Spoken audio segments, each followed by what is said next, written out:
Meu mano, para aí tudo que você tá fazendo. Eu voltei com análise quentinha, lá ele, do segundo episódio do anime do nosso cabeça de lâmpada, Saitama. Hoje você vai ver o Saitama fugindo pela primeira vez, então já senta aí e vem comigo mais uma vez. O dia já começa frenético com um monte de otário fazendo um protesto porque acham que os heróis não vão conseguir vencer os monstros e pedem que a galera se sacrifique para ficar ao lado dos monstros. Então, um cara de longe grita dizendo que prefere morrer do que perder a vida pros monstros. Então, o cabeça dos otários manda seus lambe-saco ir atrás do cara, dizendo que ele é um sacrifício. Só que os lambe-saco não imaginavam que quem ia passando por ali seria o Garou, morrendo de fome. Meu mano nunca mexa com homem quando ele tá com fome. Olha esse peteleco, porra, que peteleco, viu? Velho, se eu tomasse um desse na cabeça, eu nem me levantava mais. Podia me deixar lá no chão mesmo. Então o garoto tava indo pro restaurante, depois de derrubar os dois caras, dava pra ver que a cidade tava um caos com o carinha dali do Jornal Nacional, dizendo que a galera tá roubando tudo e que nem mendigo tava escapando. E mais uma vez o garoto já vê outro mano pegando uma pizza logo ali no meio da rua. Dá pra perceber que hoje não é o dia do garoto. Aí ele manda o mano sair do meio, senão ele ia fazer o mano de estampa de camisa. Na hora o maluco fica puto e parte pra cima do garoto com uma peixeira. E num passe de mágica ele faz a faca do mano se dividir em dois, que nem papel. O cara sabe nem brincar. Então o garoto olha pro mano com um olhar de anjo caído, que fez o mano cagar azul, meu irmão. Depois o garoto sobe pro restaurante e a cena corta pra um prato de carne da Friboi. Tá ligado, né, meu mano? Então ele já mete aquela costela de tatu na boca e sentindo aquele gostinho doce. Ele percebe que nada encheu ele até o momento e pede o cardápio todo, de cima para baixo. Desse jeito vai falir a loja. Isso abocanhada na coxa, meu mano. Ele começa a comer como se nunca tivesse comido antes, como se vivesse debaixo de uma caverna, até que o bicho se engasa com um ovo de rato e pega uma lapada d'água e mete na goela, lá ele de novo.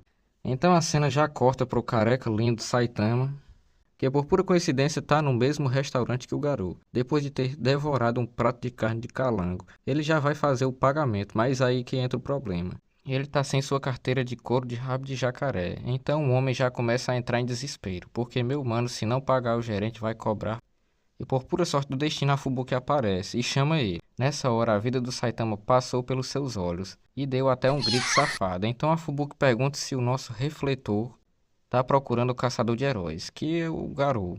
A Fubuki já continua dizendo que o Saitama vai precisar da ajuda dela, e o Saitama estava viajando na maionese, e já faz outro pedido. Aí chega as batatinhas do McLanche, e em um ato de gentileza, o Saitama oferece para Fubuki. Então ele já faz uma cara de quem levou uma dedada, então o cara ali no meio do restaurante dá um grito dizendo que tem um caloteiro, e na mesma hora, o Saitama pula da cadeira pensando, fudeu, e olha suando. Só que o caloteiro não era ele. Aí que chega a hora mais esperada do momento. O Saitama começa a correr também, deixando a Fubuki para trás, dizendo que ela vai pagar. Meu mano, quem diria que foi descoberto o maior medo do Saitama, algo que faz ele se tremer, virar caloteiro e fugir. Tá aprendendo com esse velho caloteiro aqui. O cara fez a Fubuki comer um pedaço de batata pra isso. Aqui a cena já corta pro outro caloteiro, correndo quase morrendo de asma, e pensando que precisa matar um herói. Mas peraí, o que é isso? Então o garoto olha lá de cima e vê que tem um moleque de cabelo de tigela. Mas que tigela, olha o tamanho disso. Ele estava levando uma pedrada infinita. A pedra nem mexe. Então o garoto dá um grito bem alto que faz os moleques voltar pra casa se mijando de medo. Então ele desce pique missão impossível. Mano, mas que é isso, cara? Parece que fizeram essa animação morrendo de preguiça. Ter só um PNG e foda-se, olha isso. Aí ele já chega perto do moleque. Nesse momento o moleque chama ele de tiozão. Cara, eu caí pra trás aqui quando descobri que esse animal tem 18 anos, meu irmão. Eu achava que ele tinha no mínimo 28 anos. Tinha que ser ideia de japonês pra ser alguém tão novo assim. Aí ele manda o moleque pegar o beco. Então o cabeça de cuia começa a fazer uma linda novela, falando frases lindas e relembrando quando o garoto salvou ele, chamando ele de salvador da pátria. O que deixa o garoto putaço. Então, puto, o garoto já manda o moleque parar de falar bobagem. Aí o Saitama aparece, chamando ele de caloteiro e canalha, depois de ter dado um calote também. Então o garoto se vira, perguntando se ele não quer lutar, e ainda dizendo que o Saitama estava se tremendo de medo dele. Então ele pergunta qual o nome de herói do Saitama, e meu mano, olha esse nome, Careca de Capa. Que nome lindo. Nesse momento o garoto já se prepara para partir alguém em dois, que nem papel, e na hora que pega na camisa do Saitama, para dar um soco nele, olha a cara dele. E já toma um para ficar esperto. Chega e saiu voando. Que soco, viu? Eu senti a dor daqui. O cara já estava apagado no chão. Olha isso aqui. Então o Saitama olha para o cabeça de tigela que já faz o moleque tremer na base, e o maluco tá com medo de ser descoberto. Pergunta pro menino se ele o conhece, aí o menino diz que não. Então o Saitama pede o livro dele. Para nossa surpresa, o Saitama não tá catalogado no livro. O cara foi embora depressivo, mas quem não ficaria, né? Então o cabeça de abóbora já corre para ajudar o garoto. E o cara já se levanta viajando e perguntando quem bateu nele. Na mesma hora o clima já fica tenso e de fundo uns pardal voando. Então o bicho todo enrolado e peixeira na mão aparece dizendo que o garoto não é como eles. E do lado dele chega o Duende Verde. Parece que ele se cansou do Homem-Aranha. E já dá pra ver que é a encarada pesada aí que nem a gravidade aguenta. Aí o moleque disse que o cara todo cheio de papel higiênico é perigoso, então ele cai no chão chorando e se tremendo todo. Aí o garoto tenta acalmar o moleque, dizendo pra ele virar macho e correr logo dali. Mas que moleque irritante. Então ele fica ali caído chorando. Na mesma hora o bicho de faixa vem pra cima dele, junto do Duende Verde. Então o bicho de faixa continua dizendo que vai fazer o corpo do garoto de carne moída. Aí bem na hora da luta, a cena corta pro periquito de arco-íris que apareceu no salão do Olhuda. Então o periquito pergunta do porquê colocou o enfaixado e o Duende Verde contra o garoto. Aí o Olhudo diz que quer que eles briguem para promover o crescimento do garoto. Então o periquito de arco-íris pergunta o que o Olhudo tá tramando. Aí o Olhudo diz algo que ninguém esperava, que o Orochi era humano antes mesmo de ser monstro. Sim, o rei da associação de monstros era um humano. Então na mesma hora o periquito falta cair no chão de surpreso. Então o Olhudo continua dizendo que foi ele que criou o Orochi.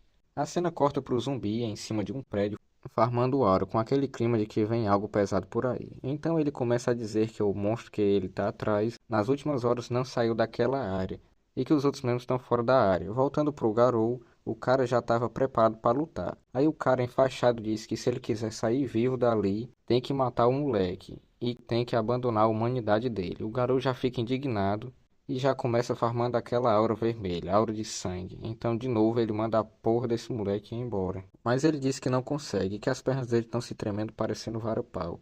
Aí o garoto já manda aquela motivação, que nem coach de TikTok. Sem esperar, a múmia já vem pra cima, a todo gás, pra matar o moleque, só que é aí que tá. O garoto com seu punho de água se vira e para a faca. Olha onde ele parou. Daí ele pega o bicho pela mão, quase quebrando a mão dele, joga ele pra cima, dá uma bicuda na barriga dele. Aí o come-faixa saiu voando, parecendo um pedaço de bosta, e já caiu no chão com os braços tudo só o miojo. Então ele manda o moleque correr como se não houvesse o amanhã. Aí os monstros já começam a chamar o garoto de covarde, bunda mole, porque ele não matou ninguém. Então ele já faz a pose de pitbull. Já nas cenas pós-crédito aparece mais uma vez o zumbi andando pela cidade, vazia e silenciosa com uma grande neblina, onde ele diz que finalmente rastreou o inimigo dele, aquele que planeja exterminar a humanidade e refazer o mundo. Então ele vai andando até que fica de frente a frente com a base do seu inimigo, mais perigoso. Então ele aponta uma pistola pro gorila, mas tudo isso não passou de um belo engano. E é isso, rapaziada. O segundo episódio veio só pra provar que a animação não era meme na internet. Agora me conta aí nos comentários o que tu achou desse episódio. O garoto vai passar o rodo ou vai tomar mais um soco de respeito desses caras aí? Já dá aquele soco sério no like para fortalecer o canal, se inscreve se ainda não fez isso e ativa o sininho, senão o Saitama vai aparecer na tua casa e te dá um tapinha educativo.